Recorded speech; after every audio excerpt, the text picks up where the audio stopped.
to St. Charles. We are broadcasting live. Currently we're at the Saginaw Valley Rail Trail, so you'll see us doing some running and jogging on this trail. Continue to follow us through the community of St. Charles. We'll be having lunch at the Rustic Inn. We'll also be going to the St. Charles Museum and many other hot spots throughout the St. Charles community. And later, we'll be at the Shiawassee National Refuge area. Stay tuned and follow the journey with us.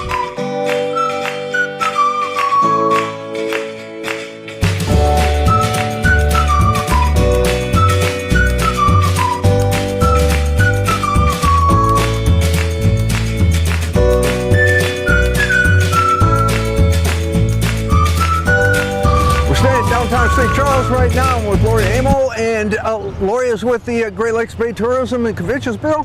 And Lori, can you tell us a little bit about St. Charles? This is a nice little small town located in Saginaw County. We have one traffic light, and we do have a McDonald's, but we have some awesome places to eat here in St. Charles. We just dined over at the Rustic Inn, which is wonderful. Next to that, we have the Bad River Bar and Grill. That's attractive to a lot of motorcyclists that come in. Okay. You can come down here on weekends. You have motorcycles up and down the road because it's one of the stops that motorcyclists do from time to time. We're next door to Tony's, which is one of the famous restaurants that are located throughout Saginaw County for awesome food. Oh. And then we also have the Alley, which is a bowling alley, but they also have a great restaurant there. So there's different places to dine in town. We have this wonderful downtown area here. We have our own little Secretary of State, the best place to go into because you're in and out. We have our own post office, furniture store, grocery store, and a lot of history. There was a lot of coal mining that went on back way in the back and lumbering. We have rivers throughout if the water is really high. For those that travel with Johnny Panther Quest, you might be able to get into St. Charles that way. But this is the start of the Saginaw Valley Rail Trail. So if you're on the trail and you're coming into town, you have many places to stop and dine, or maybe catch an ice cream at the freezer. They have wonderful things. We do have a couple of parks in town. We have the Coal Miners Park, which is a great play area, and they would have some festivals there. Last year they started a farmer's market, and now that we're going to be getting into the season, the farmer's market will be starting soon. So not only you're going to find all the produce and everything, you might find crafters as well. During the summer, they have a beautiful gazebo there, and they have outdoor concerts for people to come and enjoy. So it's a great little town. It really is. I love these little towns like this too. And just so you know, we're just south of the state game area here too. We get a lot of hunters that come into town and will come through here heading for that area. Yeah, because we have the rivers right nearby, you'll have a lot of duck hunters. We have the Shiawassee State Game area, so they're across the way over near the rail trail is a nice birding area, so they get a lot of birds in there. So if anybody's into birding, come on into town. Hey, it's a great place to come out to. You're kind of out in the middle of nowhere. That's what you feel like anyway. And it's a great feeling because you've got this little town and you feel comfortable, feel safe. Feel like you just want to be here. Exactly, and we're located right on M52, so those that are wanting to take a nice color tour even in the fall, you can drive straight up M52, just head north, and you're going to go through all of these beautiful areas along the way, and we have lots of color in the fall.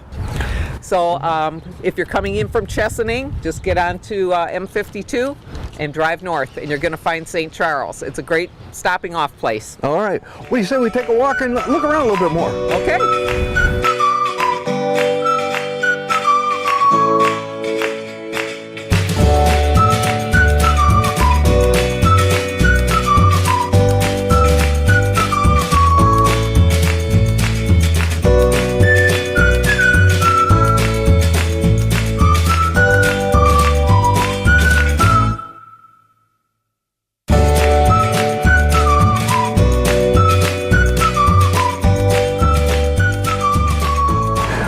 Downtown St. Charles now. Right now we're going to stop at the Rustic Steakhouse and Saloon, and we were out here doing some shooting, and Bill came out, and Bill, you're the owner here. Yes, I am. Okay, how long have you been here? Be going on 18 years now. Wow, you've been here for a while then. So. A unique place that you have here. Thank you. It, you know, you got the logs, number one, so it kind of gives it a rustic look, just like the name. But you go inside, now we're seeing a lot of different mounts, and it's like you're up in the North Woods. Yes. That was the theme we were looking for. So. Well, you sure did get it. Now, where'd all these mounts come from?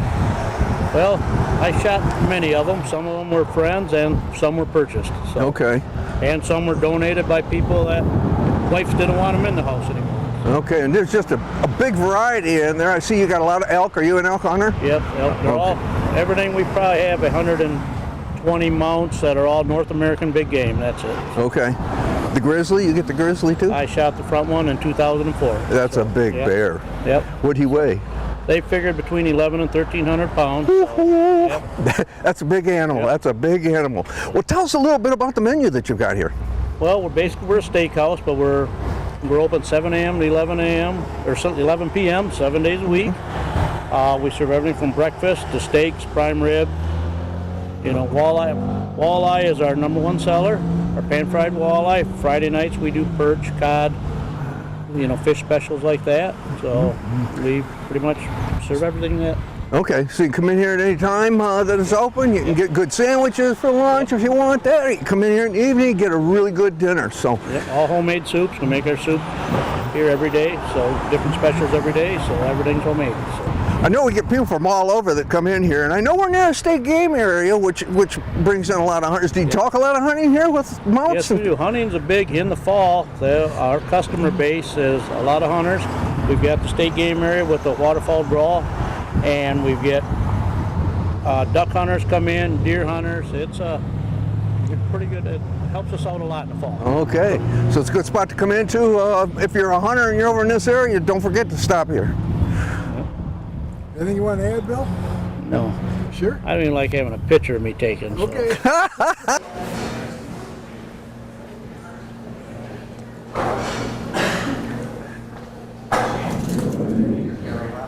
Looks like it's a gas log. Yeah, it does. We came into downtown St. Charles now, and we are at the Rustic Inn. The Rustic Inn. It's a steakhouse and a saloon. It's everything. I'll tell you what it really is, and if you've seen the inside of this place, you'd understand why. And we want to find out a little bit about the food, though, if we could, and maybe something about the place itself and where all these mounts and everything came from. Well, I want to welcome everybody to the Rustic Inn. We are open 7 days a week. We open at 7 o'clock in the morning, and we're open until 11 o'clock in the evening every day. Stays the same. My boss obviously is a big hunter. He goes on trips every year, and we get new additions all the time. Some of these have been donated. A lot of them are his. Some of them he's bought at auctions, so they come from here, there, and everywhere. Some of our house specialties are our steaks, of course. We have our rustic steak, which is porterhouse steak. We do a good job on those. On Friday nights, we have our perch dinner, and we have other fish usually available on that night too, but there's always our perch. We have real nice salads. Now we've got some new additions on the menu. We just come out with a new menu. So we do serve in 3 different rooms here. This is the dining room, and then we also have the lounge area over there, and then we have a patio, and you can go outside. So we have all different areas. We have banquet rooms that are available. So, we cater to everything, really. I have a question. Sure. I noticed in the lounge that there's a lot of money tacked to the Oh, ceiling. yeah. That was started the first year that we opened. A guy wanted to do it, and Bill let him. A lot of them put their name on it and the date that they were here, and they put a thumbtack through it with a quarter on top, and then you twist the dollar and they throw it up there. And the challenge is just to get it to stay up there. Some of them get it the first time, some of them never get it to stay. So, and you'll see other places where they stick them, the ones that can't get it to stay up there. And I also saw that you have a banquet room, so Yep. people can rent that out Yep, for... we have parties? the garage, what we call the garage, the new addition out there we use for parties, and also we have just a regular banquet room. So we do parties anywhere from 15, we've done up to 80 in them. So pretty nice size. We're having all different kinds of menus for those. We have buffets, or they can order off the menu. We have assorted menus choices for that kind of thing too.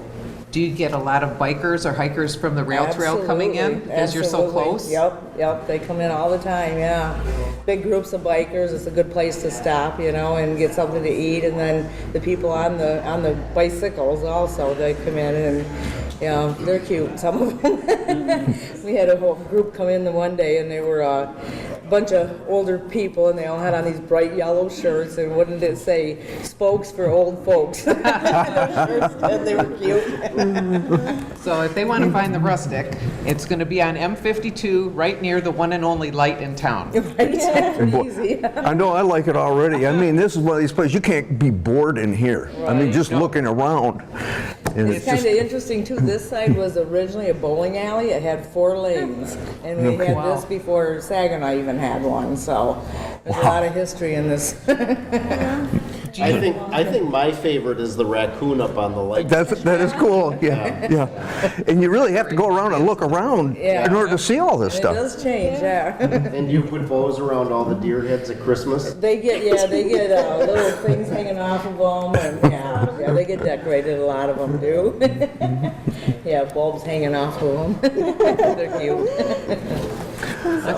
Well, you ready to think about something to eat?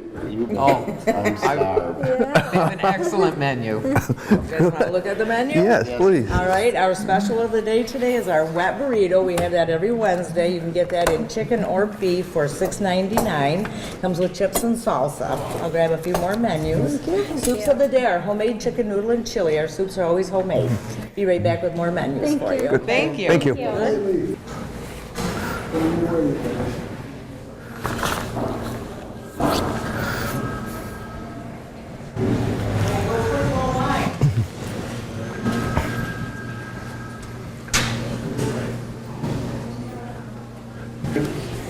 Well, we've been sitting here for a while, and everybody's getting kind of anxious to get going and see some more of St. Charles here, but I'll tell you what, the food is so good here. I'm not leaving until I finish. How do you guys feel about that? Good. You bet. You bet. Robbing from her. Good. Please do. Excellent fries. Mm-hmm. Really good. This sandwich is awesome. Mine is Steak and too. onion. You know, Bill, we were talking to you outside, and we've come inside now, and we're looking at some of these mounts that are here. You can see behind us, we got a big brown bear behind us, and now this is one that you shot, right? Yes, this one was shot in 2004 in Alaska, Bristol Bay area. Okay, what is it like to go out after something this big? It's exciting. I'll bet. You're actually, sneaking up on a predator, so it's something, even though you do have a rifle, but it's an exciting hunt. You ever had a situation come up where they've wanted to come after you? Well, we've been on moose hunts in Alaska where they've been in the camp, around the camp, and you can hear them outside the tent at night, but we've never actually had one try to. I guess you just have to be cautious in those situations. You're just like you're saying, you don't sleep in the cook fire, so. Right. Common sense is the main thing, and have your gun with you and loaded in the tent. Oh, that's probably a good idea. I noticed too, Bill, you've got a variety of types of mounts in here. I see a lot of elk mounts. In caribou?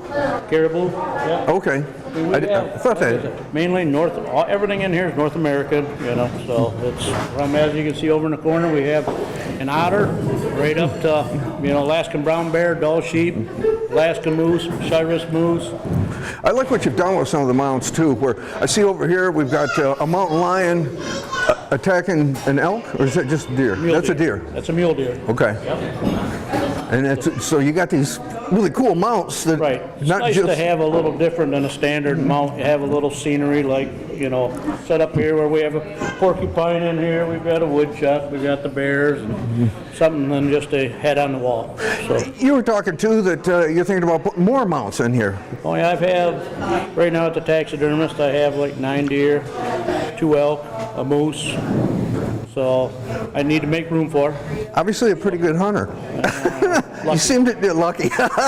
Yeah, that's what I say about my fishing. What do you have to do to maintain that? Most of the mounts, we don't maintain them as much as we want, but we have a lotion from the taxidermist that will wipe the fur out. We'll vacuum down, wipe the hair off also, and then also wipe the antlers to get the dust off.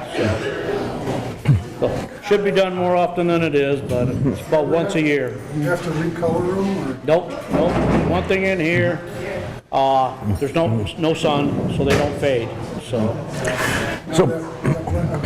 He looks like he's faded. Is that the recolor? Well, that deer, or that bear right there was shot in 1961 by Herman Kohanek, who was a farmer out in the prairie area, and that was he was probably had a lighter belly on him and stuff, and as you can see, these are the same two, they're both Alaskan brown bears, just the coloration is different just depends where they're at, and so. Can you say what was a grizzly? Pardon me? What was a grizzly? No, they're both Alaskan brown bears, which is the same as a grizzly, except Alaskan brown bears are coastal, grizzlies are inland. So. Tell us why. This is From 150 miles inland to the shoreline, they're designated as Alaskan brown bears because basically they're bigger than the grizzlies because they're catching salmon runs they come out of hibernation April. So you have salmon runs through May all the way into September, October when they go into hibernation, where the grizzlies are up higher elevations. They're after marmots and berries and moss and grubs, whatever they can, find. So these put on a lot more fat. So. I think one thing you want to keep in mind when you do come out here and have a great meal, plan on spending a little bit of time and just wandering around in here and look at what's going on. One other question I've got for you. I see in the other room, in your bar here, that there's all this money stuck to the ceiling. What is that about? That just started out probably 17 years ago. A customer came in, he seen it done somewhere, and you just take a dollar bill, you put a thumbtack through it, put a quarter on it, fold it up, and then you throw it, and the quarter, away from the quarter, pushes thumbtack in the ceiling. So most people manage to get it to stick? Oh yeah, some get it first time, some takes 20. So. So they sit here, have a drink, and throw money at the ceiling. Right. It's a good one. To do. Yeah, I like it. I bet you do. Good. Very good. Excellent. Thanks. Well, thanks again, Bill.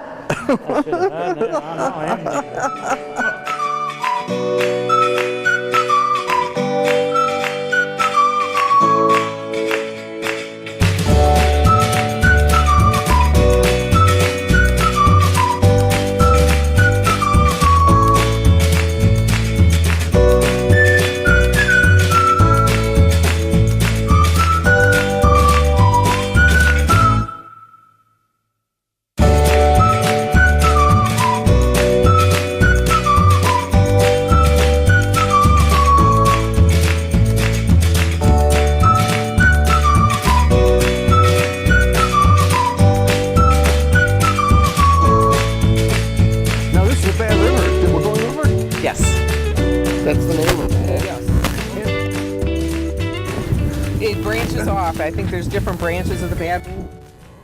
Like, look at there. Isn't that pretty? The way Oh, you that's have the beautiful. rocks and everything coming down. Beautiful. Yep. And then across the river, even farther on down, you can see it's like a little gazebo type of deal. And that's where it's like a bird sanctuary there. I think you can go in and a lot of the birds come in.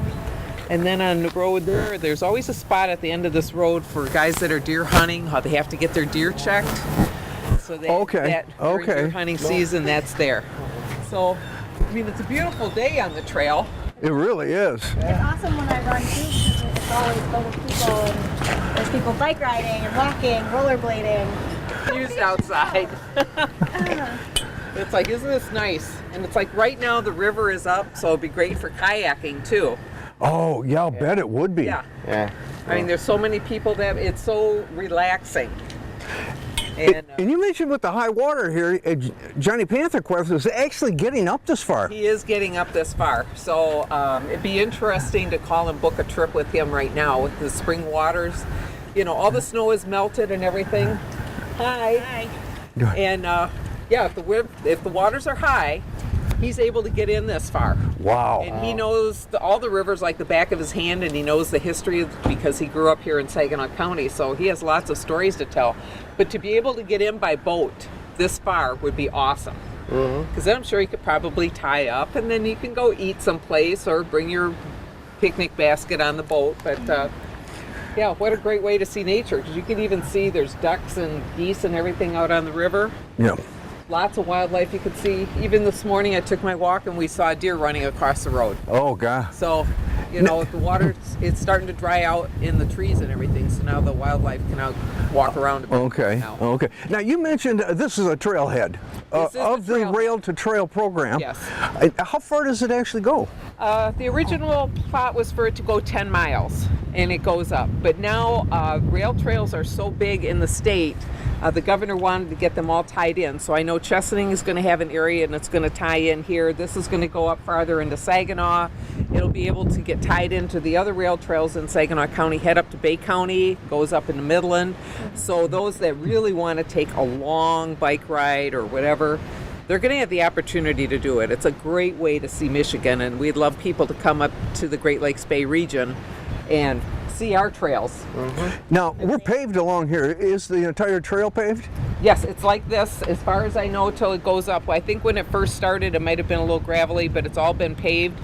You cannot take any motorized vehicles on it whatsoever. Even in the winter you can't use your snowmobiles on it, but cross-country skis are welcome. Okay. And you can take your bikes, you can take your skates, you can go jogging, anything non-motorized. Okay. You don't want anything to get damaged.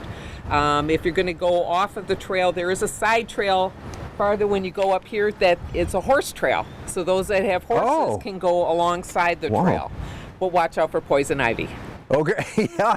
You may even see a little snake or two, and you know, Yeah. when I'm out riding with the neighbors, you might hear some screaming going on and legs flying up off the bike pedals, but they won't hurt you. No, that's pretty common, especially this time of the year. You get here in the spring, and these snakes are coming out. Now, come out onto the trails and sun themselves. Oh, a lot of times. So, they like the warm areas. Yeah. And the trail is just open during daylight hours. okay. Okay, because there's so many trees that line it. Once it starts getting dark, you don't want to be on the trail. It's just too dark. You know, you gotta have flashlights and everything, and at least by having it paved, you can find your way. There are markers along the way, so it'll tell you how many miles that you've gone. So just be attentive to when you start to see where you start at and where you're going to end up. But each of the streets, they'll have like a little map. They'll show you where you're at, and it'll show how far it goes, where it starts, and as it goes up, so you can kind of keep track of where you're going. About midway through, once you get up to Swan Creek, you'll have the large area for parking if you wanted to start there and head south, or you can Okay. go north, and they have restrooms there too. Okay. Very Okay? good. And so that's right along Swan Creek. So Well, that's this a nice area ends too. right here by the House of the Living Dead in St. Charles. That's why you need a flashlight, right? Maybe you That's should true. explain that, Herb. Yeah, that House of the Living Dead is one of the state of Michigan's best haunted houses, and that will be open during the month of October, like Friday, Saturday, Sunday night. They do have a website to check. It is scary, not recommended for little kids, but there are some little kids out there with a lot of guts that like to get scared. It is very, very good. So that is something seasonal that people want to see. Okay. Being it's a rails to trails, which are old railroad grades that have been turned into trails, we are on an old railroad bridge. Bring Kimberly into this. She's Okay. ready for this. Okay. Yep. All right. Wing it. I'll start it out. You know about the rails to trails, right? A little bit. Okay. Just ask her about running it. She's a runner. Oh, okay. All right. Well, Kimberly, once we got out here, we're walking down the trail, and here come running up. Is it a good spot to be running then? Oh, definitely. Like she said, it's paved and stay on the trail, and it's nice because you do see other people running, and just put my headphones in and go. Kind of watch for traffic as far as there's a lot of people out here. Yeah. This is evidently they really enjoy this. And you'll see at the beginning of the railhead, they'll have a sign with trail etiquette. And I do want to add that sometimes the trail is used for running races. There is one at the end of April that's going to start at Swan Creek High School, and the half marathoners will be on this trail. So they will, if you're coming home from church on a Sunday morning, you'll see roads are blocked off, the police are out, you wonder what's going on. It's a running race.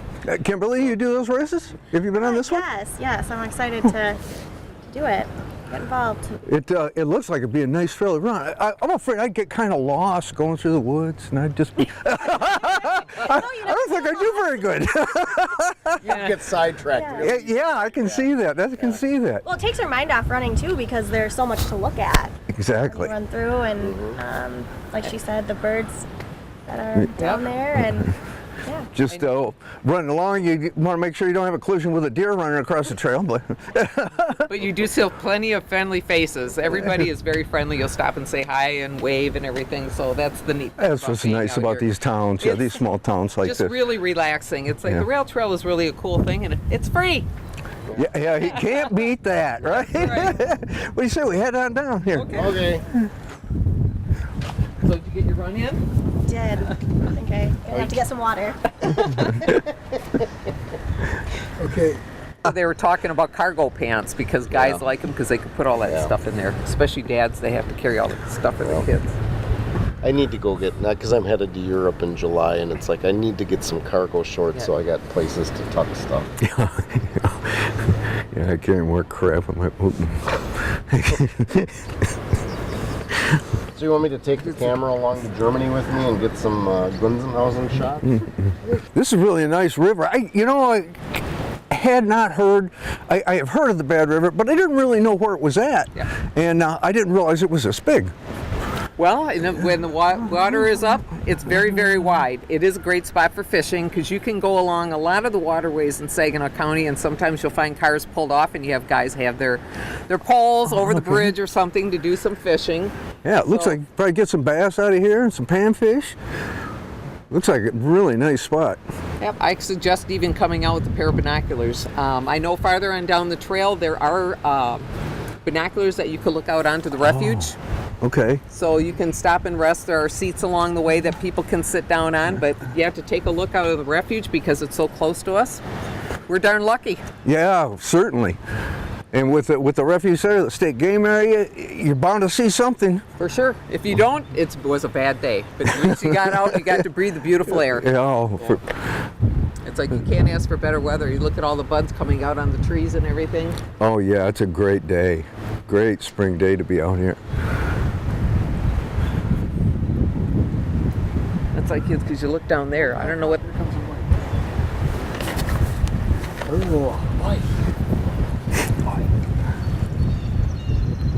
Hi. Trolls on Facebook. That's like, it's a boat. It should be able to float. It's like they're not talking about the boat.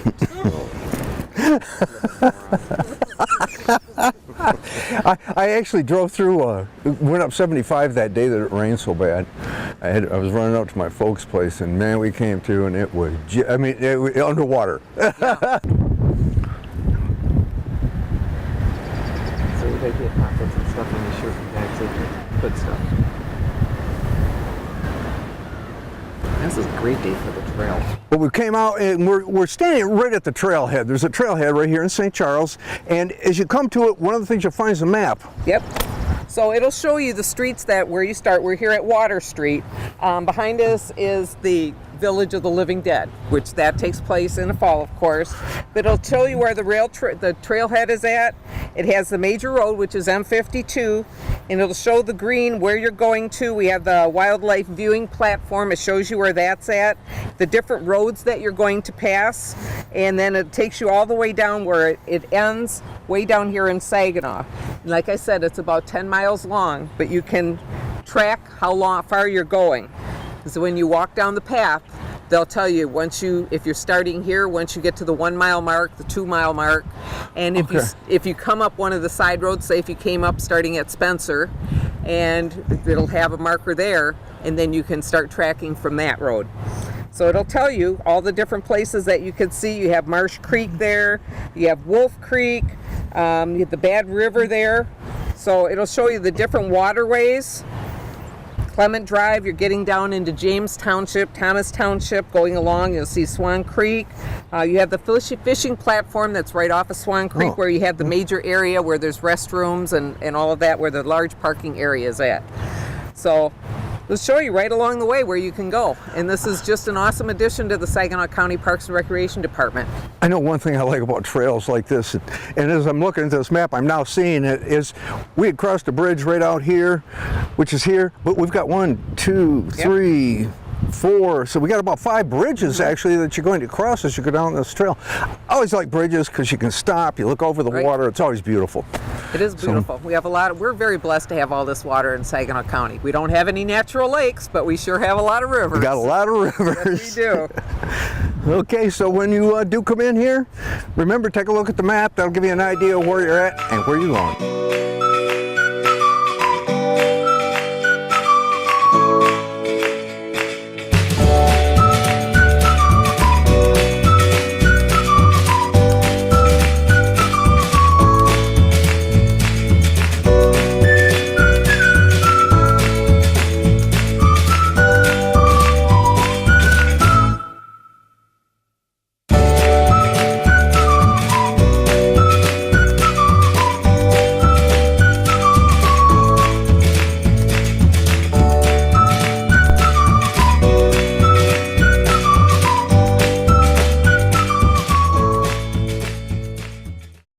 All right, we're here at the St. Charles Area Museum, and we are just about to walk in and meet with Jim.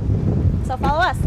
Hello. Hello, how are you? How are you doing, Jim? This is what we have. All right. Thank you. Such as a meeting. Can't wait to learn about it. I hope you find it interesting. Wow. This guy's got more hair than this guy.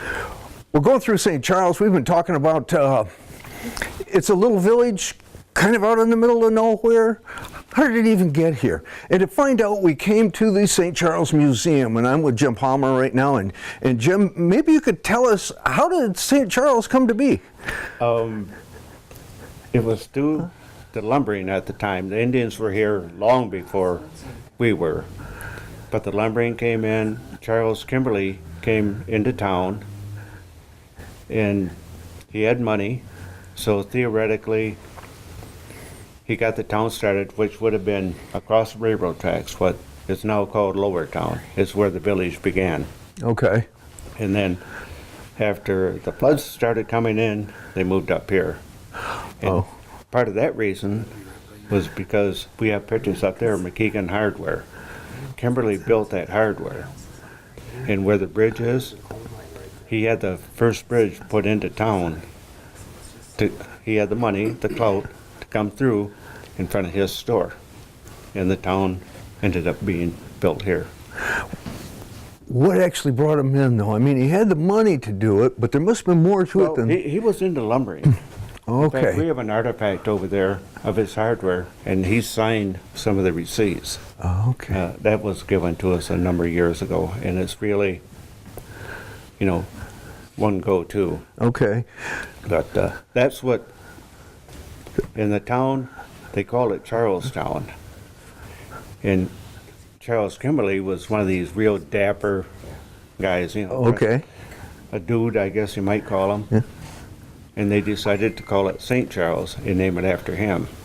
Okay. So that's how the town actually got its name. Okay, so it was kind of a lumbering town to start, but I also understand that coal mining went on here too. Coal mining came in, they were doing some digging one time, and I'm not a historian on coal whatsoever, but they hit coal. And that's a godsend to St. Charles. Well, it was for a number of years, and then after World War II and higher grade coal being taken out of Pennsylvania, in Kentucky and stuff, we were a lower grade coal. Okay, right. And it just, So it was kind of short-lived well, then, huh? not only that, the mine shafts, which we have some pictures of, they got in so deep that it wasn't feasible to bring the coal back out. Okay. Herb, looks like you got a question. Hey, I noticed you have a picture of Amelia Earhart over here on the wall. What's the significance of that? Well, the way that came about, she had given a talk in Saginaw at the old auditorium, which most people probably have forgotten about by now.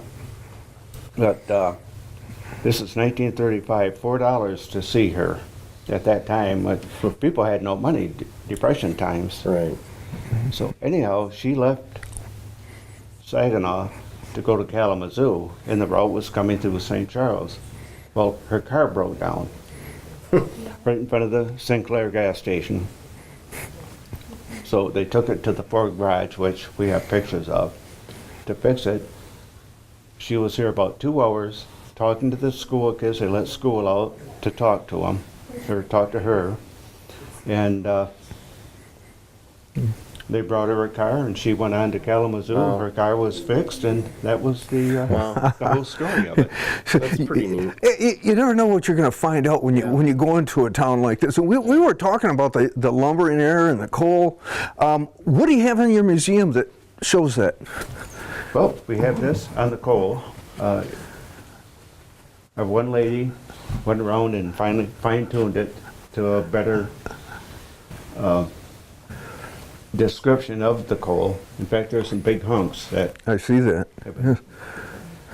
I broke them up as a kid when we had coal in the house. So basically, we'll see some of the pictures and some of the artifacts, tools, and so forth. Yeah.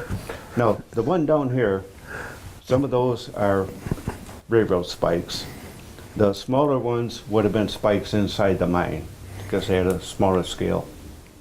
Okay. Track. Okay. Yep. The one was the water lines. That was for hollowing out the water lines. So it really has nothing to do with the coal mining, so to speak. But Dude, down. Lori's good. Are any of the coal mines accessible yet? Do they have markers about where all the only mines one were? really accessible is out to Hartley, number Okay. 8 mine.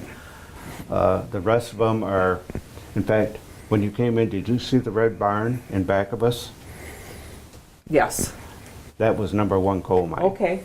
And you have them all marked here for where they're located. I saw that you had As a close map as over we there. can get them. Because I was looking, I saw that there was one on Spencer and Garfield, because I live off of Spencer down in Swan Creek Township, so Yeah, and they were all over. the Garfield mine, the last mine open was at the end of Wall Road, Okay. back in, which is now the Federal Reserve. Wow. And I see you have a huge area here for the military. And I think this would be an awesome tie-in to the Military and Space Heroes Museum for those people that go to Frankenmuth to Oh, visit good there, point. to come over here and see this display Yeah, and this learn is about my- people from here. This is my own little niche, so to speak. I can't compete with Frankenmuth. I don't intend to compete with Frankenmuth. This is our local people, World War II, World War I, Vietnam, Korea, Wow. Civil War. This is, like I say, my pet project. It's beautiful. You did a great job with this. And there's a few of them still alive. One person was third wave on the beaches at Normandy. Another one, we have his picture up. Well, he's in the cabinet there, which is the guys that got killed from this area. But a picture of him in England, and it might have been a couple of days before he went on the ship and ended up not coming home. Another guy passed his brother on the beach. He came home, his brother didn't. The history there is just utterly amazing. It is. How far back do your uniforms go? The oldest we have are the World War I. Okay.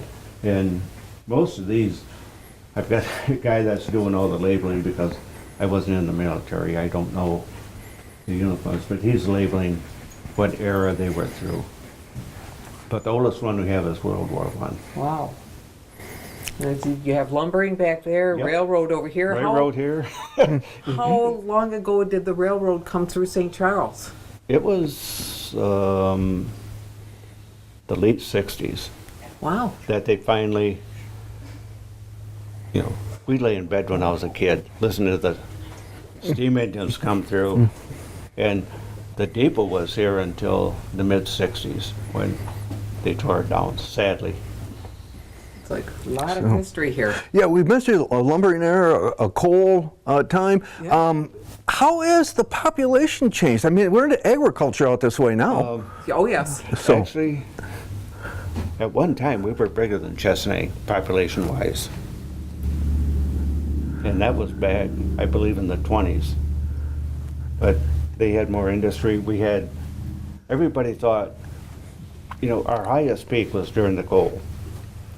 And once the coal died, because we had 14 saloons at one time. Yeah. Always in the mining towns. And a number of hotels, I think 6, 7 hotels. Wow. And one we have a picture of, it's in our album, was a big 3-story hotel that was in Lower Town at that time. It is a huge hotel. I saw a map on the other side, and looking at this old map and pictures of St. Charles, and it's like, okay, you could pick out the tower that's by the haunted house building, so you can kind of get your bearings on where you're at now. Well, up on the wall, and it's a smaller picture, we have taken out of a biplane in 1921.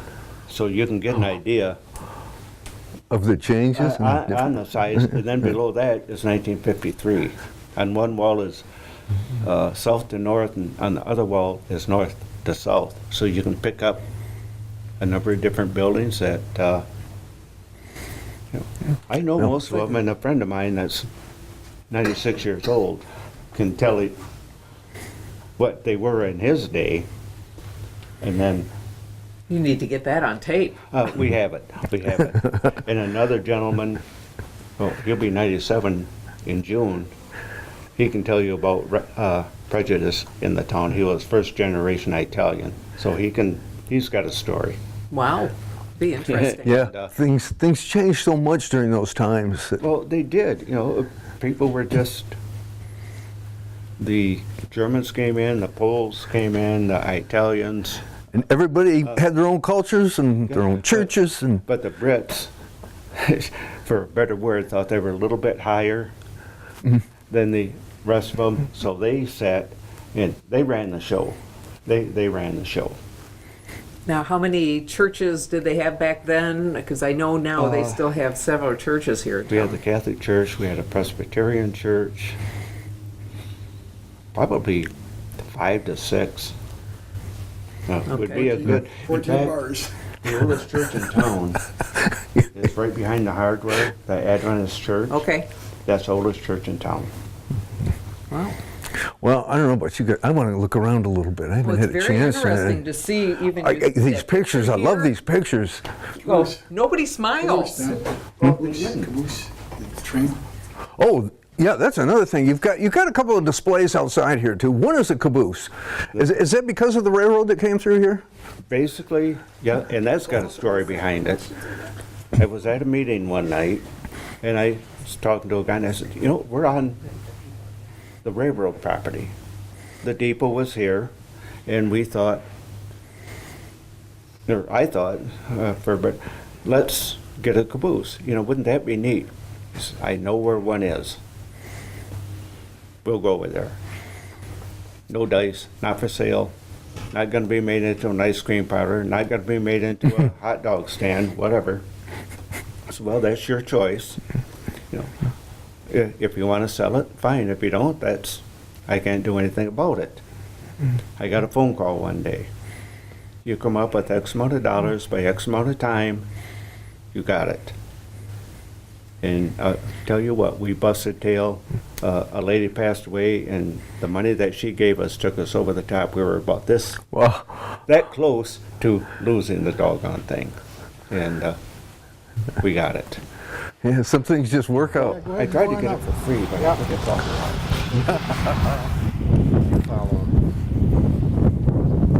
You follow. Good boss.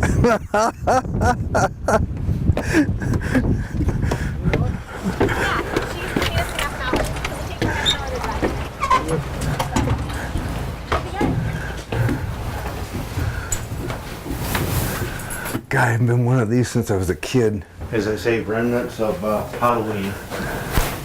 Don't flush the toilet. Oh my goodness, You how cute figure- is this? When they had the old toilets during the Depression days, if they're going down the tracks. Are those wasps? Oh, son There's a whole bunch of them. There's one there, one Yeah, boy, I got I'm them all. getting them in my house. I have my electric. It's a bad year for them We already. got some by the building, but like I told the girl, let's get Well, Jim, I want to thank you for showing us around. It's really nice. This little museum here in town. A great place to find out about the town when you come into it. So we appreciate it. You know, we're trying to get more publicity to get people to come into town because we've got a ton of history. It's just Got to come in here to see it and learn it. Yep. We have microfish that the library gave us. People can come in, they can do research on microfish. Okay. So we're A lot of different ways to look at it. a lot of different ways. And we got tons of pictures we haven't gotten through hardly any. So it's going to keep growing. Yeah, plus we're on Facebook with pictures. I'm not. Me and the computer aren't friends. And when you come into town, look for the big yellow caboose. Yeah. That'll tell you that you're Or we the... go to the optometrist. Okay, there it is. Well, Kimberly, we are off to where from here? We are going to head to Ringwood Forest and meet Okay. with Tanya from the Saginaw County Parks. All right, sounds good. Jim, thank you once again. Thank you. Tanya's a neat lady. Yes, we're very She's excited. helped us.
Well, here at Ringwood Park, it's a county park, and you have got some trails.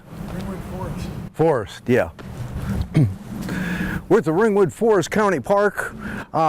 Some trails that are out here, and they look kind of interesting. You can see there's an historic spruce alley. I'm not exactly sure what any of these mean yet, but the Lumberjack Loop, the Bad River Scenic Overlook, that one sounds kind of interesting, and the Walnut Ridge Trail. One thing too, you notice this sign down here. This indicates that it's an easy trail. So if you are not one that likes to go up and down a lot of hills, this is the kind of trail marker you want to watch for. Let's take a look.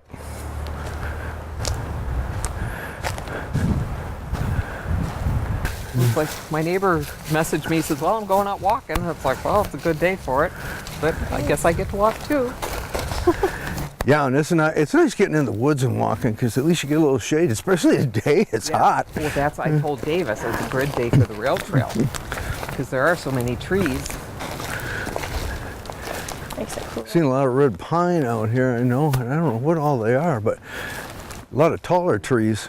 That one busted off. Yeah, it looks a little spooky. Yeah. One of these days that big piece is going to fall right off of there. Look at these rounded ones there. Oh yeah. Got that one there and that one there. Because that one, it looks like the tree sliced right through it. It did. Pushing it down, yeah, you get some kind of amazing little sculptures out here when these trees fall. And if you look right behind you there, you see that big one going up? Yeah. That's down going to there. come down one day, just hope you aren't too. That one looped over. Yep, We've had, and we're supposed to get a lot more wind again tomorrow. yeah. So you're going to be doing a regular thing. We just came out on the trail here for a few minutes just to take a look around. It's early in the year and we're getting into some mud here, and I see in front of us it looks like a lot more, and they haven't got the mulch over the top of it. So maybe we better go back, maybe find another route, or just take a break back at the picnic ground. Yep. Sounds good. See if our Tanya, the park ranger, is here yet. Okay, sounds She can good. tell us about everything we get to do here. All right, sounds good. It's like, I kind of like to find out how many miles they have. Yeah, Because they do have each of the parks, like on their website, what you can do there. If they have pavilions, if they have boating, hiking, whatever. And like this is, I think maybe one of two. And it's like, this is my first time here. I've always wanted to come here. and looking at the different activities that they have.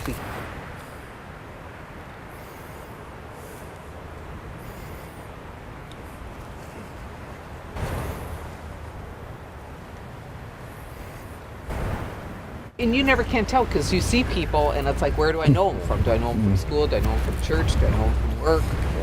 Chamber breakfast, whatever. Well, everybody in Franklin knows me, so the minute one of my shows is on, boom, I get 1,000 emails. I get them from my cousins too, or girlfriends, kids from high school, flipping through, and all of a sudden there's Lori, and it's like, well, what show was it? At least the Christmas one they know. The Santa Claus one, they're not too sure whether it's me or not, so then they have to ask. But then the bus one, it's obvious. But then I say, well, did you see my third one, the drinking your way through the Great Lakes Bay? I was the guy on the floor. Going to the lumber barons, or the lumbering brewery there on River Road. I was wondering where it was at. Yeah, it's between Swan Creek Well, and you can Gratiot. join us. Maybe you can talk them into being part of. Lori, you brought us out here. We're at one of Saginaw County's parks. And what is this place? This is the most rustic park that we have in all of Saginaw County. Anybody that likes to hike, they're going to love it here. Okay. Tanya, I think you should tell us all about it. Well, yep, we are at Ringwood Forest. There's 3.5 miles of hiking trails out here. And as you said, it's one of our most rustically beautiful parks in Saginaw County. There's actually some topography here. You'll get to work out your legs and hips on our hills. Oh, you had some hills going through here then too. We do have some hills going through here. It is really beautiful. It's a neat old historic park, kind of an interesting history on it. It was all logged off in 1862, and in 1883 it was planted, and it's one of Michigan's earliest pine plantations. Have they logged since that time? They haven't really logged since that time. A lot of it is the old trees that are still here. And it's just beautiful. It really is. That's as Denny and I were commenting as we were looking at some of the trails on how big the trees are that are here. It's amazing how many there are. Right, yes. Cool thing also about Ringwood is that it was the Ring family's property, and then in 1930 it was donated to the University of Michigan. And then in '87, it became one of Saginaw County parks through a lease. Okay. And we were in St. Charles, and one of the things we looked at down there was the river. We have the river going through here too. This is the South Branch? Yep, this is the Bad River as well, and it flows all the way through here. It goes right on off to our rail trail. Wow. Okay, good place to come out here. I've noticed you got a picnic area, playscape, various other things. What other things do you have? Basically, it's very rustic, and we do have a pavilion that people can come out and use on a first come, first served basis. Really nice playscape for the kids, some outdoor privies to use as well, and the rest is just remote, rugged for Saginaw hiking. Okay. What are people going to see out on these trails? I know you have some interesting names for each one of your trails. Does it depict something that's out there? Yes, all of our trails, because it is Ringwood Forest and it was from the lumbering era, there's like Lumberjack Loop, and of course that goes right along with the lumbering era. We have a peak that is our high point on the trails where you can overlook the Bad River, and it's a really nice sight from there. When they're out on the trails, you're going to see all sorts of different species of trees. We have spruce and witch hazel, and we have larch. It's just a very nice variety. Okay, I noticed as we stood here by the river, we seen a lure that was stuck in a tree. Obviously, there's a little bit of fishing that goes on here too. Oh, absolutely. And sometimes some people use the river for canoeing and kayaking. It's just over the years some trees have fallen through it, so you might have to portage a little bit. All right, well that makes it fun. We've done that before, Denny and I, and portage. It's fun. It actually is. After it's over with. Oh, I know. Because I was telling Kimberly about an experience my husband and I had. Now, I know the Parks Department has a lot of special programming they do at different parks throughout the year. Are there special ones down out here? I know one of the ones that always looked interesting to me was geocaching. We do have geocaching on and off. We don't have any scheduled yet this spring, but we hope to have a geocaching class a time or two. We also have classes like Skins and Skulls, where kids can come out and learn about animals through being up close and personal to skins and skulls. It's a nice, safe way. The animals can't bite them that way. And we do have hiking programs out here as well. Does it actually cost to get in the park, or is it free? Nope, it's free and it's open during the daylight hours. Okay, and these programs that you were just talking about, how do people get involved in them? What do they have to call? They can either give us a call at the office, 790-5280, or they can go to our website, www.saginawcounty.com/parks. And as far as the programs go, a majority of the programs we have out here are free. Okay, a lot of good things at this park, and I'm kind of anxious to get out there and take a little closer look at some of these trails. I know. You guys gonna go? It's okay. You say 3 miles of trails. How many acres does the park consist of? 160 acres. Oh, that's pretty good size. It's a lot of walking. It is. We can have some fun in that. Well, sure. I'm glad the trails are marked. Yeah, how muddy are they? We're here in the spring, so. If you're hiking through the Muskrat Flats area, which crosses the Bad River, it might be a little bit muddy over there, but the rest of the trail should be good to go. All right, well, just if you're out in the spring, wear your boots, right? Absolutely. Why not? Hey, at least it's not hip waders. Good point. Could have been a couple of weeks ago. I know, but that's why the river is so well that you can go down, do some kayaking and everything. Yeah. All right, well, what do you say we go out and look at them? Let's give it a shot. Thanks, ready? Tanya. Thanks. Appreciate it, Tanya. Thanks for having me. Sure. And I have a question about the larch that you mentioned. Is that the deciduous pine tree? The one that drops its needles, right? Yes. Yeah. Yep, European larch. It is really awesome. And that's the only one that does drop its needles, is that correct? Okay. Otherwise, these right here are white pine. Michigan state tree? Yes. Yeah, that's what I thought. Ooh, I know a little. Oh, you are good. You are good. Yeah, they don't have food there yet, and they had a notice on their Facebook page maybe 2 weeks ago. They still had, I think, 40 mugs left for their mug club. Oh, wow. They had sold out at one time.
Well, I'll tell you what, Lori and Kimberly, we have been out today. We've seen rails to trails. We've gone to museums, restaurants, out to the parks. I have worked up a thirst. and we found this really nice place that was in between St. Charles and kind of in between there and Saginaw. It's in Saginaw. Okay, and this is Shields, Michigan. Yeah. And we're at the Loggers. Loggers Brewing Company. Oh, darn. I had to come to another.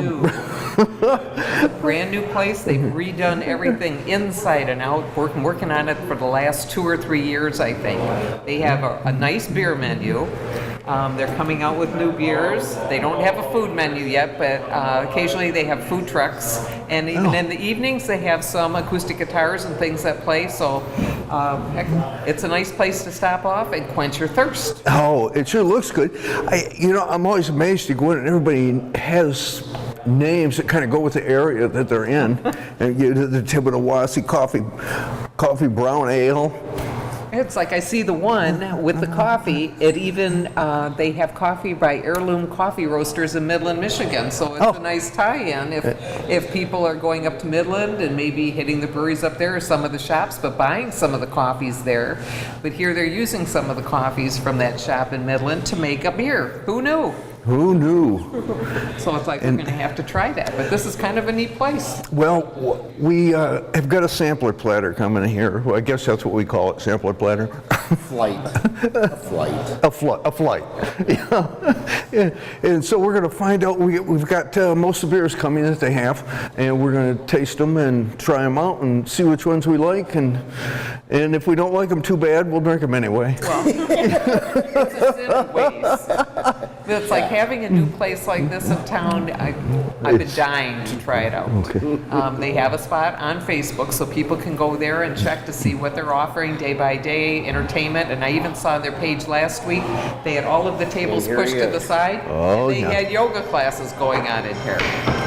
So it's like, wow. Okay. That's your beer one all the way down to your mixes. So it goes around. In a U shape, okay. Okay. You said mix. Now, what's in a mix? It's this is our rums mix. This is our Cascade Smash mixed with our Session IPA, and this is our Breakfast Brew, which is our Tibbetawasi coffee mixed with the oatmeal cream stout. Okay.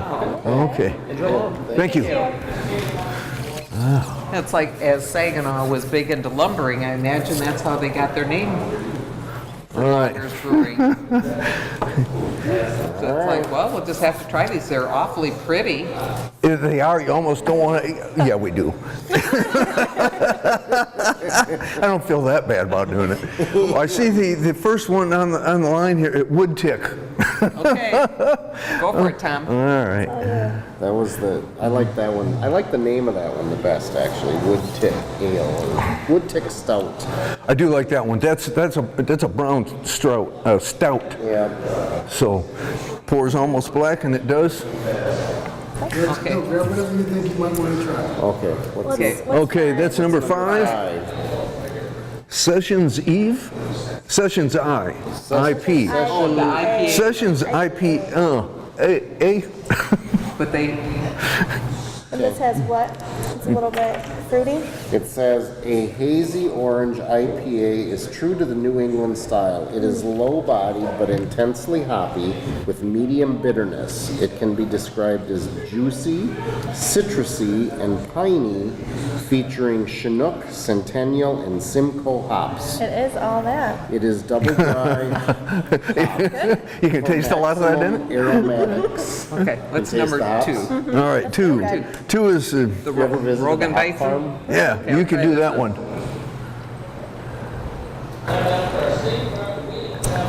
Wow, that different. is really hoppy. Is it? Yeah. This one's actually good. I like the I'm gonna put stouts it that back I've. here so we don't get screwed up Right. with something. Yeah, try that. That's the Okay. Rogan Weizen. Okay, this is a German style. Yes, that's the with the Dunkelweizen and the Hefeweizen. Like I know what these things are. Yes. I want to try the coffee. You want the coffee? I want to try it. Okay, so Now that's good. I like that. This is a good one. That's nice and smooth. Number 2. It's not real hoppy. This is number 1. probably going on like. I don't like that. The Tibbetawasi. So number 4. On that one, the wood tick was really good. Oh, let me get this around so you guys can see it too. Which one's that? 2? Yeah, that's a good one. Typically, when I go to Europe, that's what I drink. is Yeah, the- yeah. I was gonna say, Three. is that good? Surprisingly good. Number 1 I didn't care for. I didn't. Oh, I liked one. This one's not bad. Do you have the camera running?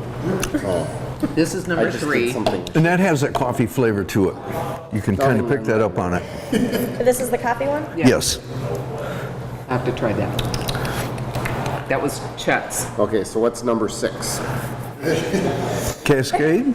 Is that what that is? Cascade. Yeah. Smash. Yes. Pale ale is continuous. different. Yeah, You can smell the coffee. strong coffee. This one really is citrusy. Is it? I'll probably like that one. No, That's number the citrus is number 8. That's your coffee bag. Number 4. 4. I'm gonna finish it. Yeah, It's all Yeah, yours. it's way less hoppy than. Okay, this is 8, which is the citrus IPA. Yeah. Now IPAs generally are pretty hoppy. Is that, how's that? This is really citrusy. Is it? Yeah. I think he likes that one. Try this one. Yeah, she's right. That's real citrusy. You can smell it. Oh yeah. All right, we got two. That was 8, and these are the mix: the Rums mix and the Breakfast Brew. All right, missing a couple. We got an Irish Red down there somewhere. That's 3. 3. Clark. Yeah. Chet's Okay. Irish. I'm gonna check that one out. Okay, then that must be the oatmeal cream. Oatmeal. Yeah. Yep. That should be an interesting one.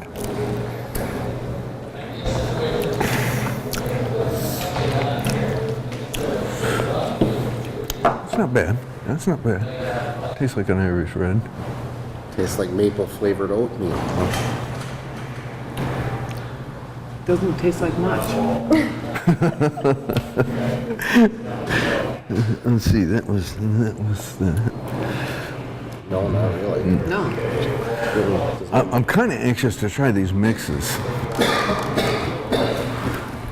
Hi. How's it going? You the brewmaster? I'm the head brewer, All right. Tyler Michael. All right. Good to meet you. Good to meet you. Hey, tell us a little bit about the beers that you got. They're alcoholic. A good start. A good start. Light to dark. Even the Breakfast Brew. Even the breakfast brew. Because somebody's just getting off of work. Exactly. It's like, whoa. What would you like to know? Well, how did you come up with your recipes? I wanted to maintain and stay close to classic styles, but also venture out and do our own thing and make our own creations. So commercially, I've been brewing about 4 years professionally, and I've been home brewing over 10. So just through experience, through looking through different articles, reading, so I designed most of them. Okay. Did you come up with the one with the coffee in it? That is amazing. We got coffee on hand, and it just sounded like it would go really good in a dark beer, and we wanted something we could drink in the morning. This one has coffee in it too. This is the Breakfast Brew. So you're going to want to try that one too. Yes.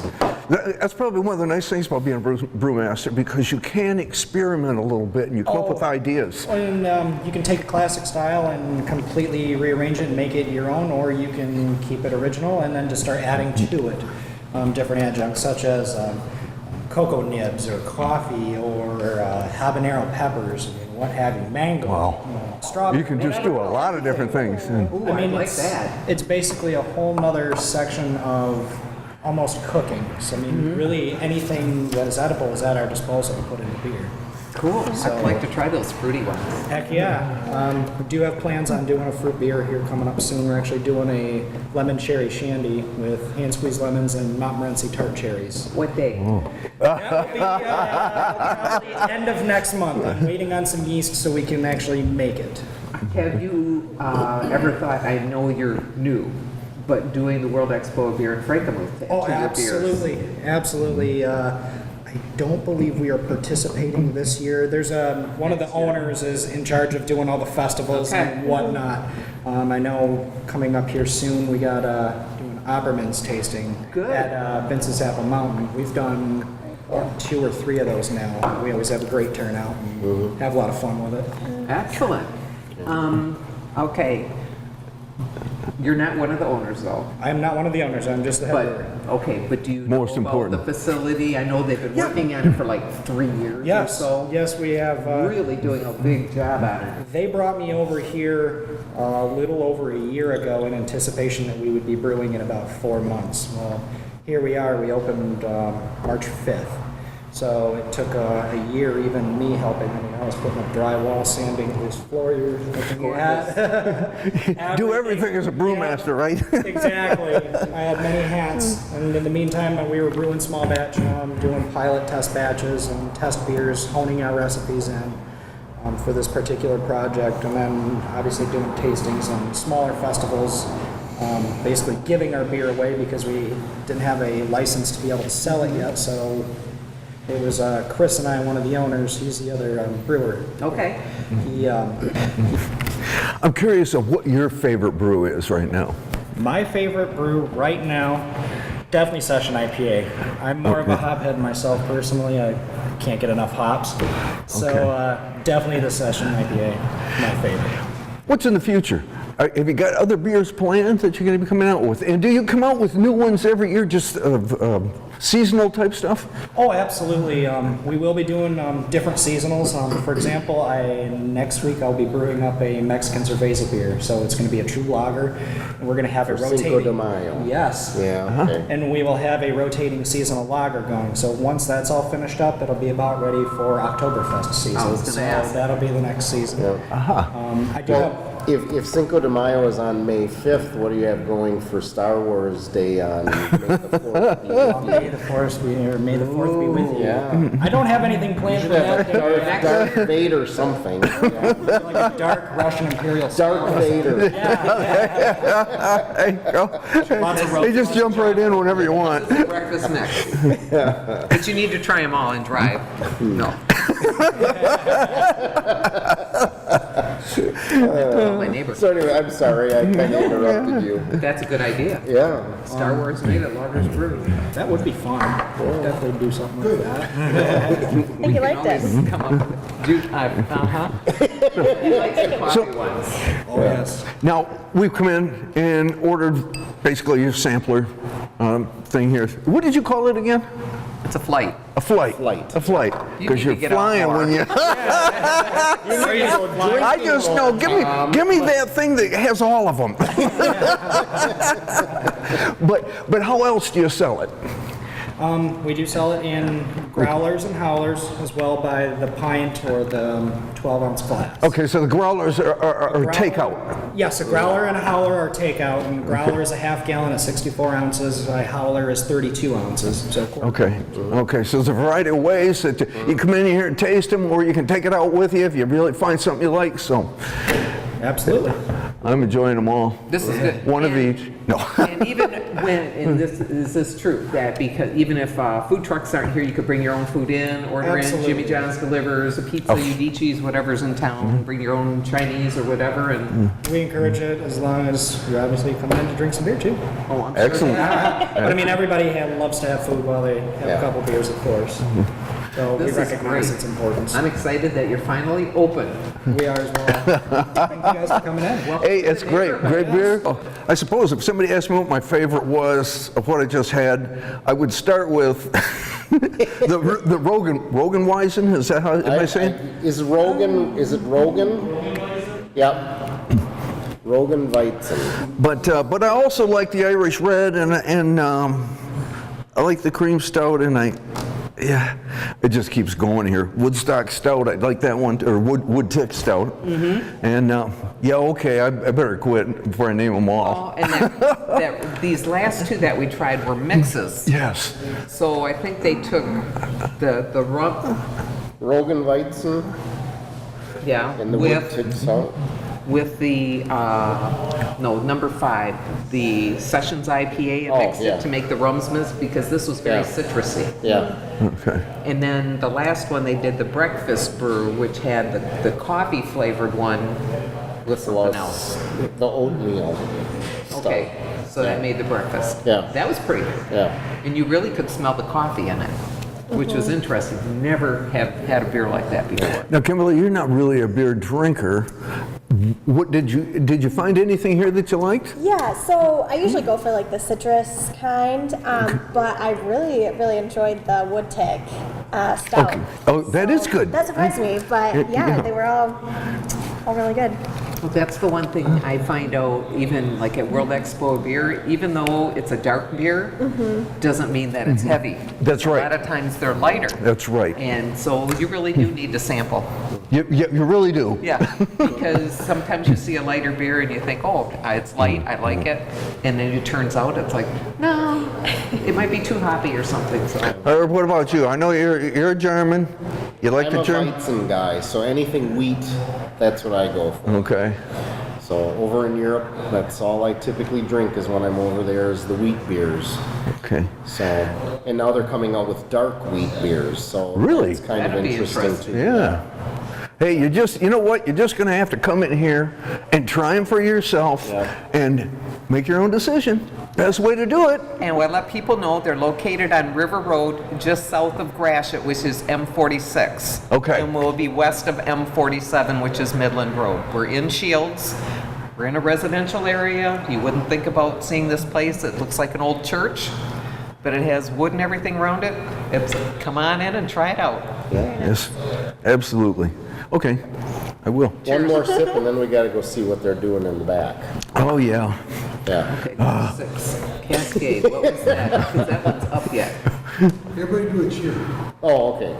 Should we do it? Do you know the Okay, German? Cascade Smash. Do you know the German thing? Oh, we're gonna sing again. No, I'm not. We're gonna. Well, I'm just gonna do the.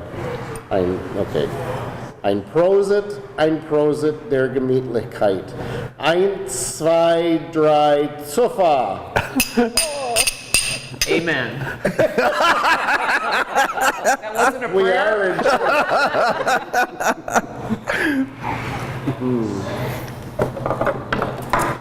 I put it Did in you the try wrong this bowl. one? Yes, I did. Would you guys like to go see where we brew all our beer? We would, yeah, for sure. Thank you. Yeah. Just holler when you're ready. Okay. We came back now into the area where they actually brew the beer. And Tyler, maybe you could just run us through real quick and tell us what goes on. I see all these tanks around here and stuff. What happens? Sure. It is a step-by-step process. So, to start with, if you've ever seen what raw beer looks like, here it is. That's raw beer? This is raw beer. It starts its process as malted raw grains, most notably barley. Now, wheat and rye, as well as sorghum, can also be used to brew with. Those are brewing grains. So they start dry way up in this hopper up here, and they're going to fall through the chute and mix with roughly 168 degree water, depending on what temperature we ultimately want our mash. Now, the barley mixes with the water in this mash tun, and it actually will sit for roughly about an hour, maybe sometimes 45 minutes, and all of the starches at that temperature of water will convert to sugar. The sugar is ultimately what we're going to ferment and turn into alcohol. Okay. So to start, it drops through here, mixes with water, and then we let it rest. We convert all of the starches into sugars in that bath, and then we end up transferring it into this boil kettle. Now, this is just a standard 10-barrel kettle, so it fills up to 310 gallons. We roughly do 280 gallons at a time.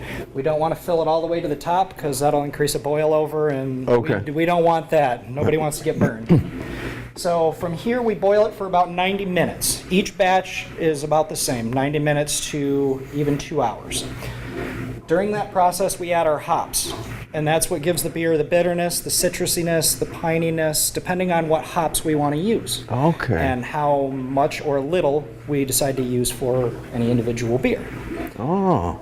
From that point, after it's boiled, we turn the kettle off, and we actually do something that's called whirlpool. Now, I will take a pump, and I will drain it out of this hole, and there's one on the side, and it basically comes in through the side, and it whirlpools Okay. the whole kettle, and that gets all of the hops and the remaining grain proteins to the center of the kettle, so we actually don't suck it up into a fermenter. Okay, so you want to get that out of it. Yep, we don't use it, we just want the liquid.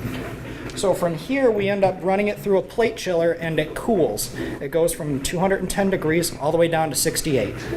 Wow. One end to the other end, and it just is a continuous flow. And from then, we flow into one of these 3 fermenters.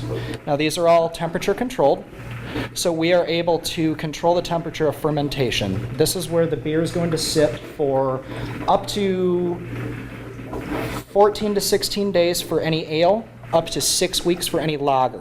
Now, lagering, you ferment colder temperatures, so it takes a little bit longer. Okay. As you can see, like right now, we have my oatmeal cream stout is just fermenting away right now. Okay, why is it bubbling like that? So there's two byproducts of fermentation. One is alcohol, the other is carbon dioxide. It's Aha. naturally produced. So right now I'm just blowing off that extra carbon dioxide so we don't make a giant bomb. Oh, yeah, good idea. Yes. So we have an empty one, and then we have one over here, which is actually in the later stage of fermentation. It is actually fully finished. And as you can see from this condensation around here, I have what we call cold crashing, where I take the beer from 68 degrees and I cool it all the way down to 33 degrees. Wow. That kills any remaining yeast and drops it all out so that way you don't drink it. You just get the final finished beer. Okay. From here, it goes into this bright tank. Now this is just a carbonation tank. It's basically just a giant keg that we pump CO2 into to give the beer the fizziness. Okay. And then it's ready to drink? And then it's ready to drink. There From you here, go. it goes right into a keg. It almost sounds simple, but I don't think it's quite that easy. It is simple, but it is a lot of work at the same time. All right.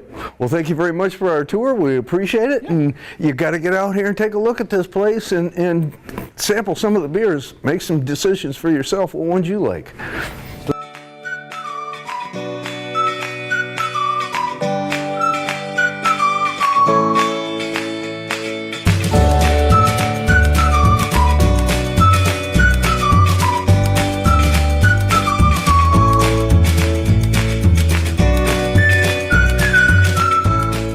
Continuing on our trip through St. Charles, one of the places we wanted to stop was the Shiawassee National Wildlife Refuge. We're out here now. We're going to meeting with the director here, Pam Rapp, and she's going to take us out, explain a little bit more about this place and what you can see when you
I noticed in the wood duck thing here, you've got that thing around the bottom of it. What are you keeping out of it? Oh, yeah, predators, raccoons predominantly. Okay. And so that's there to keep raccoons and other predators from getting into the nest box. Okay. Right. Yeah, because I'm sure they're looking for those eggs. Yes. We've been looking over the St. Charles area, and one of the things we haven't gotten into yet is the Shiawassee National Wildlife Refuge, and it's just north of St. Charles.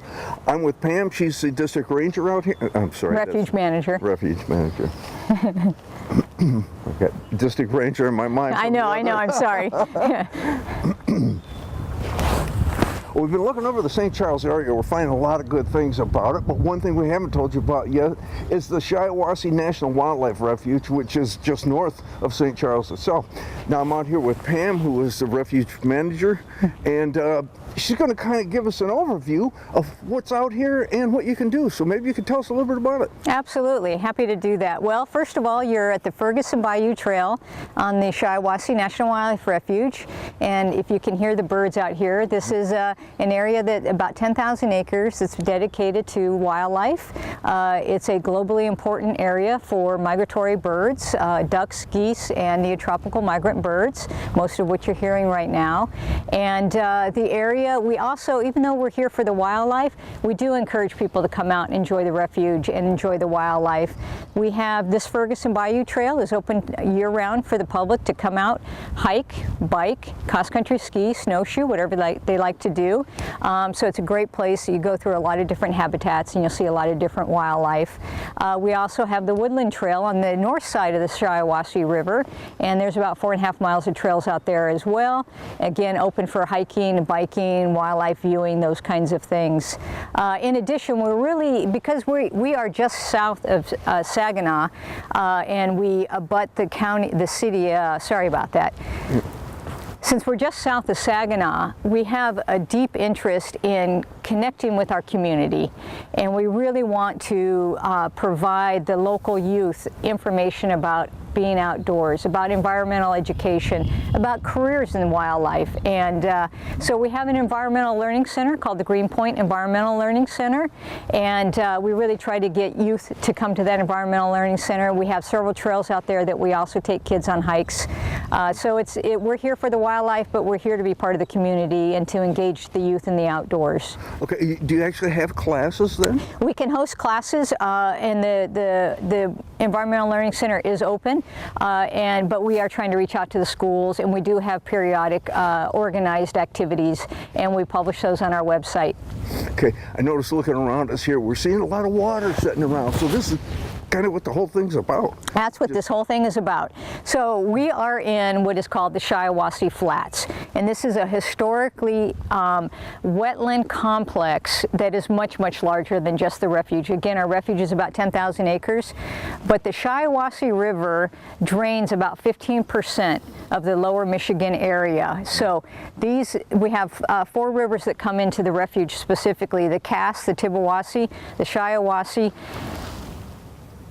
and the Flint, sorry about that. Yep. And so all of these rivers come together and they come into this area. They historically came into this area. It was historically a large glacial lake, but then there was a breach, and now the river flows north and drains the area. So we have the Shiawassee National Wildlife Refuge, about 10,000 acres again, and then just upstream is the Shiawassee River State Game Area, another 10,000 acres.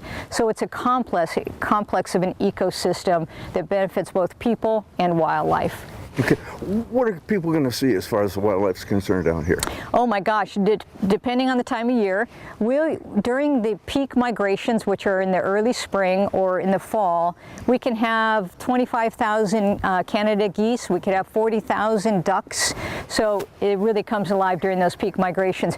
Right now what you have are neotropical migratory birds in the area. We still have some ducks and geese that also nest here, but the vast majority have flown north to nest up north. We have many mammals and reptiles. We have a lot of turtles, snakes, toads, frogs that are kind of fun for the kids to enjoy. I enjoy them too. But we have deer, we have raccoons, we have all sorts of mammals out here, reptiles, amphibians. We do have fish. Most of our fish are actually in the river, and it is open to fishing.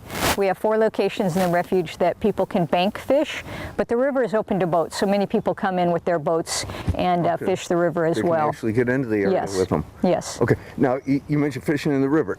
Do they allow fishing in the ponds? No, not right now. We're just in the river and just in those 4 locations along the bank. Okay, people coming out here that are walking around, I did see some benches around, so there are places that can go so far and rest a little bit? Yes, yes. So our trail systems, this is a loop trail. We do have some benches. We do have occasional restrooms.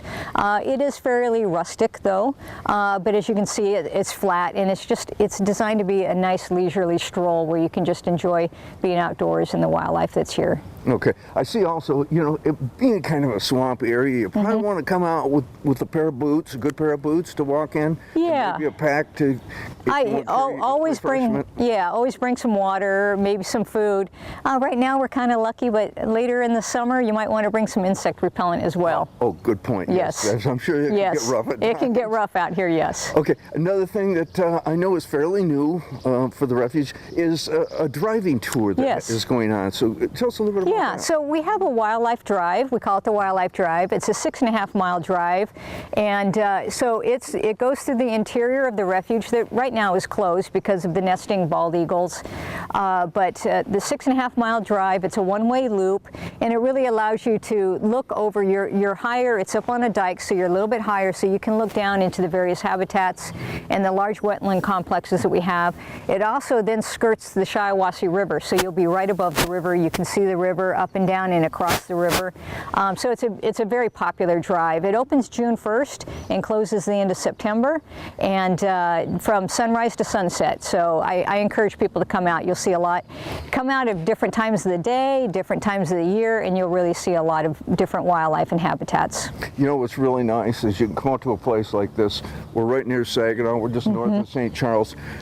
The cities are close if you need anything, but you can get out here and you feel like you're out in the middle of nowhere. Absolutely, absolutely, and it's kind of a little known place. I live in Saginaw, and many of my neighbors and friends that I meet out there, they haven't heard about us. So it's a gem right here, just south of Saginaw, and it's one of the few national wildlife refuges in the state. And so please come out and enjoy it. It's a beautiful place. Yeah, there it is. You get out here. You will really enjoy yourself. Yes. Pam, anything else you can think about that we might have missed? I know we touched on hiking, but maybe we can talk about the different trails and the size of them. Okay. Sure. Okay. Well, Pam, tell us a little bit more about the trail system that's out here. I know you mentioned different trails. How long are they? Are they loop trails? Something easy for everyone? Sure. So I'll start with the Woodland Trail, which is on the north side of the Shiawassee River. And the Woodland Trail has a nice parking area and restroom right there. And that is several loops. There are several loops, and that's about 4.5 miles long. Again, it's very flat. That can get a little muddy early in the season.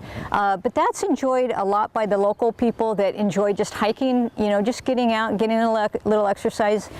Biking, it's a popular biking area because it's so close to the city, and yet it feels very, very rural. And then people enjoy running out there and also bird watching. It is primarily forested. There are a few little wetlands, but it's mostly a forested trail. Okay. And then we have the Ferguson Bayou Trail, which is the trail we're on today. And it is a series of loops, and those loops will take you through a variety of different habitats. This is a bottomland hardwood forest. As you can see, we had a flood about 2 weeks ago. And so these forests are designed to absorb those flood waters. The trees can survive and then slowly release those floodwaters. And these ponds are really important for species like wood ducks, beautiful duck, and a lot of amphibians. You'll see a lot of turtles and amphibians, salamanders and things in these areas. But it also, the trail, Ferguson Bayou Trail, will also take you by the large wetland complexes that we have out here. And that's where you're going to see the vast majority of our waterfowl, our ducks, our geese, egrets, birds like that. And then you will also see bald eagles, very common. So the Ferguson Bayou Trail is another about 4.5 mile loop. Again, it's very flat, so very conducive to hiking, biking, and cross-country skiing or snowshoeing in the wintertime if we get snow. Okay. And you did mention that during the summer it can get kind of buggy. Yes. Which is another thing too, that if you're out here in shores, keep in mind that poison ivy is around, yes. especially around these watered areas yes. like this, and yes. you got to be careful of that kind of stuff. Very much so, very much so, yes. How do they react when they see wildlife? How should they react? Oh, please, just be quiet and enjoy observing the wildlife. Don't approach the wildlife. This is first and foremost here for the wildlife, and then it's for our enjoyment of that wildlife. So don't approach the wildlife. Observe them for a distance. Bring binoculars if you have binoculars. That's a great way of getting up close to the wildlife and enjoying it. If you see injured wildlife, please just don't approach it. Don't try to take that matter into your own hands. That is the natural way of the world. So don't pick up wildlife, but just observe from a distance and quietly just enjoy the experience. Okay, very good. So speaking of observation, Can you talk a little bit about the? That was the thing. Yeah. I forgot about that. Okay. You want me to? Okay. I noticed too as we're going around, I mentioned there were some seats that you can sit on, but there's also towers that you can get up a little bit on. Yes. On the Wildlife Drive and associated with the Ferguson Bayou Trail, at the entrance to the Ferguson Bayou Trail, we have a large parking lot and an observation tower. That's a slightly elevated platform where you can look over some marshlands, and again, that's open year-round. So please come visit that anytime. Any time of the year, you're going to see different species out there. And then just down the trail here, we have the Bob Griffey Tower, and that was named after a very prominent birder that did a lot of research out here on the birds. And that observation tower overlooks a very large pond wetland complex, and there is a scope out there for people to use and to enjoy. And there's another wildlife tower halfway across the way here, about halfway around the Wildlife Drive. And again, that look is over the river, and then the marshes to the north and to the east of that river. So. One other thing too, people get out on the trail. There are a few bathrooms that are located around the area. Where are those at? Okay, we have one restroom on the Griffey Trail, the Ferguson Bayou Trail, and then we have a restroom at the trailhead for the Woodland Trail. Okay, so they are out here. I know a lot of people get out here and go, oh, what do I do now? You know, and especially the ladies, you know, they worry about that, but there are places out here, so. Plan your visit, it's on the map. Okay. Yeah. Information, real quick too. You're on the web, of course. Yes. And what would be the? Just Google Shiawassee National Wildlife Refuge. Okay. And all this information will show up. We have brochures at the office. There's brochures 24/7 outside in our kiosk. Yeah, just Google Shiawassee National Wildlife Refuge, and hopefully all the information you'll want will be there. Well, Pam, this is a big area, and I know we're next to a state game area too. Is there any hunting that is allowed on here in the refuge? Yes, absolutely. So we offer goose hunting and deer hunting. And in particular, we have a non-ambulatory hunt where we assist non-ambulatory hunters with either their first experience, or maybe they've had an unfortunate event where they have become non-ambulatory. So we have a non-ambulatory hunt. We also have a youth hunt, and so those hunts you have to go through the Department of Natural Resources to get your hunt license, and then select those specific hunts. But we do offer deer hunting, goose hunting, again a youth hunt, and a non-ambulatory hunt. Okay, but special regulations. Correct. Are involved. Yep. So you'll need to specifically select Shiawassee National Wildlife Refuge. Okay. Well, Pam, what about different events that you might have out here? Well, we just had a Earth Day event, which was a lot of fun. We had about 35 people come and help us with the trash pickup on the refuge, which was really nice. And we have periodic events throughout the summer. Again, if you go to Shiawassee National Wildlife Refuge, you'll see that on our website. But I want to specifically highlight in September, we're going to have an open house where we're going to have specific events for kids. Again, environmental education purposes. But the refuge will be open, and we want to showcase the refuge to our local community. So please go to that website and look that up if you're interested in coming out for the first time or for the 100th time. And so we'll have a lot of activities and events going on. Pam, you mentioned that along the river where people can put boats in, where are they launching these boats at? Okay, well, we only have one launch site at this time, and that is on we call the Cass River launch site, and it's right off of Highway 13, right at where the Cass River goes underneath Highway 13. So that's our one and only launch site. Again, kind of primitive. There's a large parking area and a launch ramp, but there are no other facilities there. But that is where most people launch to kayak, canoe, or motorboat up through the river system and the refuge. So there's a lot to do out here, and you're really going to be missing a lot if you don't get out here and see it for yourself.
Yeah, does it actually cost to come in in Not at all. facilities? Not at all. We encourage everybody to come visit the refuge, and it's free. Everything here is free. Okay. And geez, this is another great view here too. Beautiful view, yes. And this is a wetland complex that has a lot of activity, which is why we put the tower here, so that people can come and enjoy, get a little bit elevated so you can see into the wetland. And this area gets used a lot by raptors, by hawks. And as you can see, we have some tree swallows flying around. We're hearing 2 different species of frogs. We have some turtles nesting out, or sunning themselves out on that log. We have geese in the background, red-winged blackbirds, just a whole variety of wildlife out And here. here we are sitting in one spot. Here we are, yes, yes, on a It's beautiful just day. amazing. Yes, yes. I see you got a placard down here with information on it. Yeah, so we try to, that's where the information is for all of our visitors, and of course we have do's and don'ts, and so that's all listed right there. Mostly we just want you to come in and enjoy the refuge. Please don't bring your dogs, and stay on the trails. We're open from sunrise to sunset, and observe the wildlife, but don't harass the wildlife, and pretty simple. Very Yep. good. Thank you very much.